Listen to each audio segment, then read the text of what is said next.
Grand Theft Auto to the underground innovations such as DEFCON and Geon, games are everywhere. Toby will look at the current state of the game innovation, who's playing, what takes part, and who plays part of the revolution. Thanks.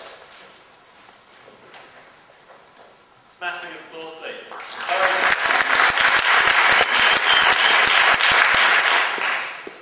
When I spoke to Zoe about this event, about today, she said we had a running order so far of people. That's good, yeah, that's a good speaker. I like that person. Oh, yeah, he's very, very clever, very clever. And so there's one thing that's really missing, and one thing that's very important to me, both personally and professionally, is games. Not only does it cross over everything we do with everyone we talk to, it's in some form of game player. So Zoe said, yeah, you're right, you're absolutely right. Okay, you've got 15 minutes to talk about everything there is to do about games.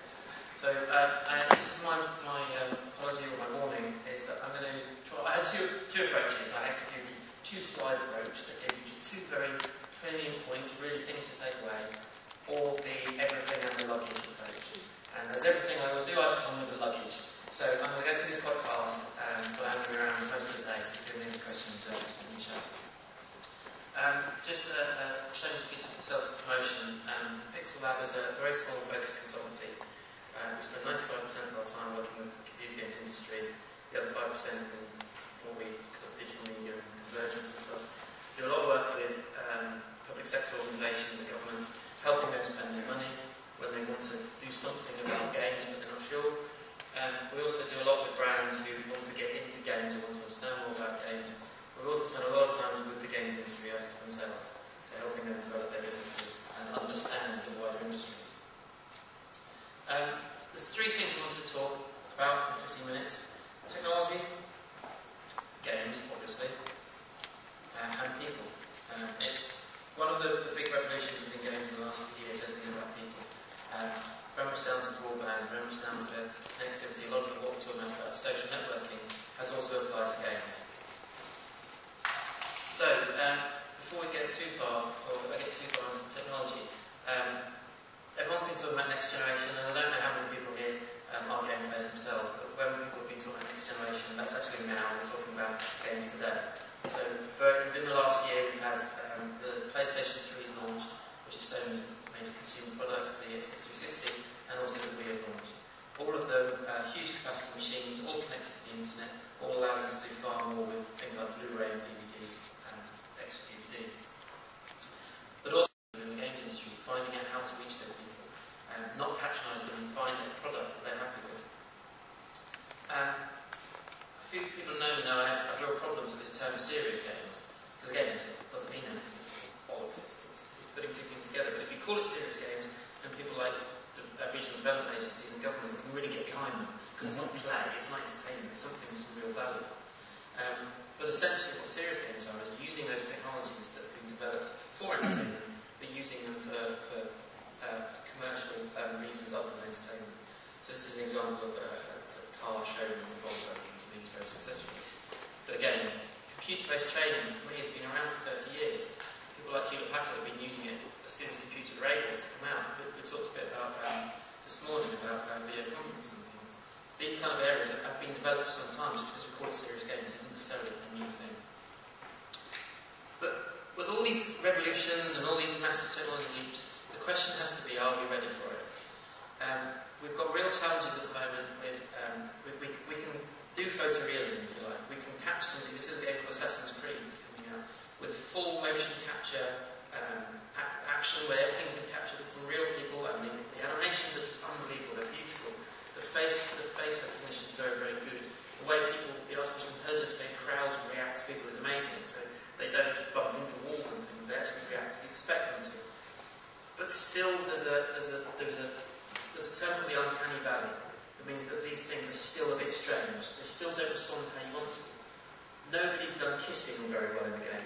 You get two beautifully rendered people coming together and sort of bumping their lips and moving around. So we're there, the technology's kind of there, but it's what do we do with it? How do we take this further? And they're the real challenges. Content is absolutely the challenge at the moment. In terms of things like story, this is a game called Bioshock that has just kind of swept the boards on all the awards and the critics. And it is an amazing game. If anyone is interested in kind of finding out what this next generation is like, try Bioshock. It's a game set in 1940s kind of Britain in a huge, in the the sea where mad scientists and artists came together, created this wonderful world that went horribly wrong. Plus some zombies and gene splicing and all sorts of other things in there. But the music is beautifully orchestral, the characters are believable, and the backstory is really overly developed. So again, this is taking games a lot further than just walking into a room and having to kill aliens. It's about thinking about why you're there, what is the characterisation, how do we play with the linear narrative and unlinear narrative. Again, this is a fable, this is what we're talking about crowds. Crowds are responding as people expect them to, not as blocks of pixels, if you like. But interestingly, also that people are expecting a lot more. When I started gaming, I had a machine that had created one pixel, and I knew that was a car. I knew that one pixel, the blue pixel, was a car. If I moved it up the screen, it was driving really fast. As the same tree went past, the faster it went past, the faster I went. Now, I expect a fully rendered vehicle with reflections, with water dripping off it, with I want to change my own library, I want to put my own posters in it. I actually want to design my own car because there's the user-generated content built into that. So the expectations have absolutely exploded, and only within, say, 20 years of developing that one pixel car to where we are now. Sorry, I'm just going to repeat those slides in case you missed them. I also wanted to talk a little bit, I spoke to Zoe about who's playing this. The games community and the games industry has real issues with its public relations. The games industry itself is relatively immature, both in terms of an industry, but both the people who run the companies. Most of these guys started off in bedrooms, in garages, running very small companies. They now run multi-million-pound conglomerates owned by American companies, but they're the same guy. They never got trained how to run a company, how to run a team, how to write a business plan. These people are doing it, well, I'm sure that work and Bill down the road did it, so that's fine.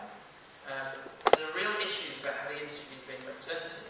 The industry itself cannot articulate why something makes sense or why something doesn't make sense. Its best approach in the past has been, don't tell anyone, don't say anything, it's fine, and the media will sort itself out. If you don't say anything, then there can't be any problems. But as we sort of mature and as we grow, those kind of solutions don't really apply. Importantly also is that it's an age thing, is that as we grow and as we mature, more and more people who are gamers are in places of power. So when we used to talk to people within regional development agencies, predominantly that these were 50, 60-year-old guys who had never touched any kind of games machine. Maybe their sons or daughters had, but they never really understood what it was to play. Now we talk to guys who are 30s, 40s, who have machines, who are really passionate about the games, who are passionate about the experiences they have. So as an industry, we're all growing up together. And I think it's important to look at who is playing. This is actually my gran, and I have to put it in there because I have a Wii and I wanted her to play it. But she also used to be really good at bowling, so as soon as I had this opportunity to say, look, Gran, get on, Graham's gay, great, we did. And she did love it. But it's important that Nintendo, as an organisation, said we're not going to go down that shiny route of making really nice cards. We're going to make games which are fun, which are playable, which are enjoyable, that anyone can pick up and play. No longer playing Monopoly at Christmas, we're playing Wii Bowling or Wii Sports. It's very much a shared experience.